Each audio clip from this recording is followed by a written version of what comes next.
അറവുശാലയിൽ നിന്നും വിരണ്ടോടിയ പോത്ത് 4 മണിക്കൂർ നേരം ഒരു നാടിനെയാകെ പരിഭ്രാന്തിയിലാഴ്ത്തി. കൊട്ടാരക്കര ചിരട്ടക്കോണം പാലമുക്കിലാണ് വിരണ്ടോടിയ പോത്ത് നാട്ടുകാർക്കും പോലീസിനും ഫയർഫോഴ്സിനും 4 മണിക്കൂർ നേരം നല്ല പണി കൊടുത്തത്.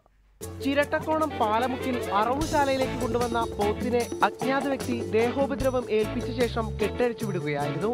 ഇതോടെയാണ് നാടകീയ സംഭവങ്ങൾക്ക് പാലമുക്ക് വേദിയായത്.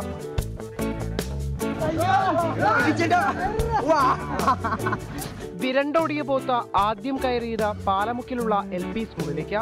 കുട്ടികളുടെ ബഹളം കേട്ട ഓടിക്കൂടിയ നാട്ടുകാർ പോത്തിനെ പിടിച്ചുകെട്ടാൻ ശ്രമിച്ചെങ്കിലും പരാജയപ്പെട്ടു. ഇതിനിടെ നിരവധി പേർക്ക് പോത്തിന്റെ ചവിട്ടേറ്റു. ശേഷം സമീപത്തെ ഗ്രൗണ്ടിലേക്ക്.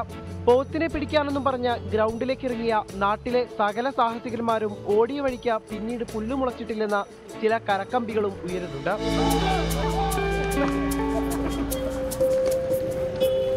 റോഡിലേക്ക് ഇറങ്ങിയ പോത്ത് അരമണിക്കൂറിൽ കൂടുതലാണ് ഗതാഗത തടസ്സം ഉണ്ടാക്കിയത്.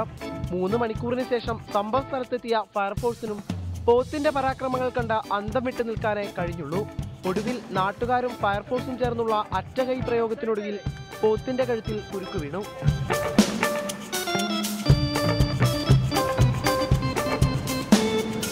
എന്തായാലും 4 മണിക്കൂറോളം നാട്ടുകാരെ മുൾമുനയിൽ നിർത്തിയ പോത്തിന്റെ വീരഗാഥകൾ നാട്ടിലാകെ പാട്ടായിരിക്കുകയാണ്. റിപ്പോർട്ടർ, കൊല്ലം.